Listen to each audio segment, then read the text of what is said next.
If you are anything like me, you've had the unfortunate experience of dealing with art block. Maybe you have ideas but are unsure of how to execute them, or you're lacking motivation to create something new. Here are some of my tips that have helped me overcome art block, and hopefully they can help you out too. Cleaning up my space is my favorite solution because it works 9 times out of 10. In my experience, if the environment I'm in is cluttered, most likely so is my mind. So small tasks like making the bed and picking up those miscellaneous items in your workspace can really help to open up your creative side to new thoughts and ideas. And it's important to do your best to overcome art block because really, making art should be something you enjoy, not another task you're itching to check off your to-do list. My next tip is to get inspired if you're lacking motivation to create.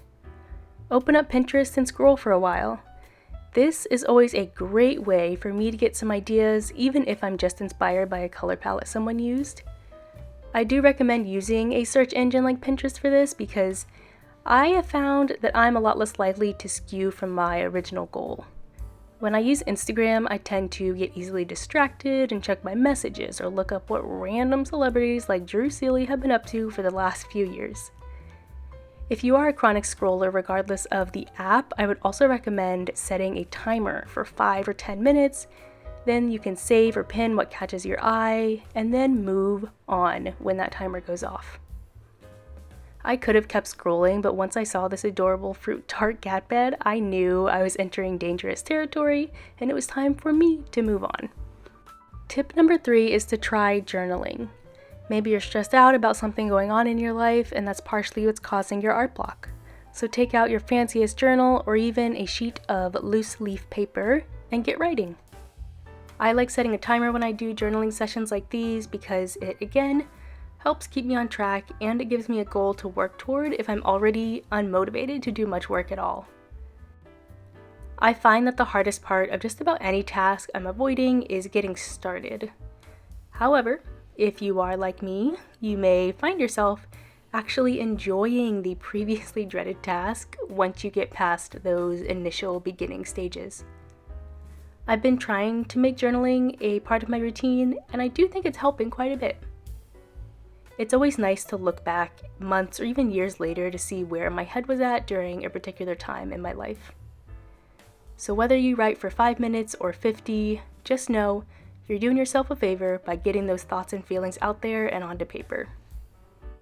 My 4th tip is to try getting inspired by your own work. Look through those old sketchbooks and see what ideas you've already had. Maybe you can bring one of them to life in a way that you hadn't thought to before. These sketchbooks here are from the last 2 to 3 years, and I honestly forgot about so many of these sketches, and seeing them again really did spark some new ideas and made me want to further develop others. This is why I find sketchbooks to be so important to keep because they're always a great resource to look for inspiration, but they're also a great time capsule to document just how much you have developed as an artist over the years, which can be really motivating. Once I saw this older rabbit character, I knew I wanted to bring her to life by adding some color and maybe a background. So I grabbed my handy dandy iPad and easel and got to work. This is a great exercise to work on when you are feeling less than creative because you've already done a lot of the work required to bring this idea to life. If you can find a sketch that is finished or, maybe you just need to tweak the design so it makes a bit more sense, then that is great because now you can have some fun with the coloring phase. Experiment a bit and know that what you're making in this moment does not have to see the light of day. So just set a timer for 15 or 30 minutes, do what you can, and be comforted by the fact that you are making something. Woohoo! Just because you didn't sit down to draw this piece from start to finish today does not mean that you didn't sit down at some point and start on it. You just took an extremely long, extended break. But now you have come back to further develop it. Now, my farmer rabbit is not a masterpiece by any means.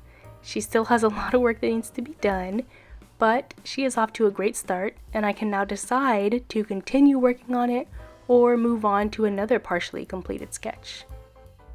This exercise is a great way to take the pressure off of being creative while still giving you the confidence needed to say, hey, I made something today.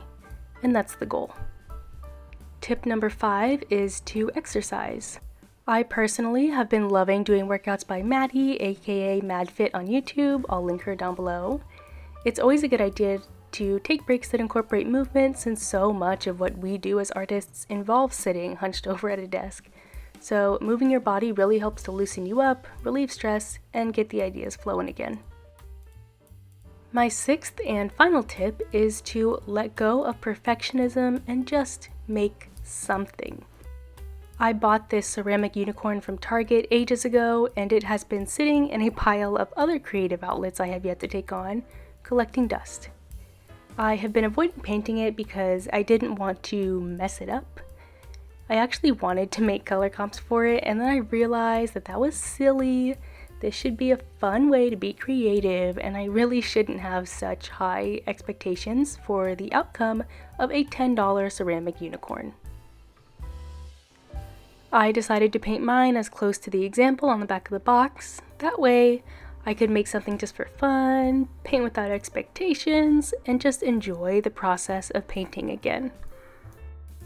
Now obviously, you don't have to go out and buy yourself a paint your own unicorn kit, but finding something that will help you let go of perfectionism and allow you to just have fun doing so is a great way to relieve yourself of art block.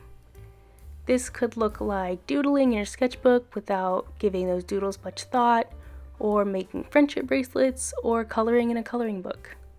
Doing things that don't require a whole lot of thinking, but still allow you to be creative. So much of art block is rooted in a lack of motivation or a lack of confidence.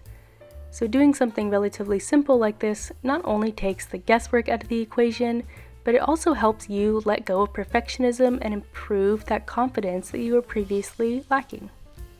Similar to the idea of looking into old sketchbooks for inspiration, this method goes a step further by allowing you to have fun while still being creative in the simplest way.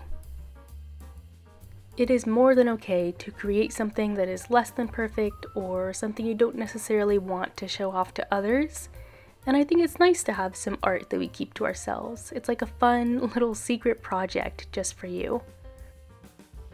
I will admit that I spent just over 2 hours painting this unicorn because I really did get lost in making all my lines nice and neat when I realized I wasn't listening to my own advice.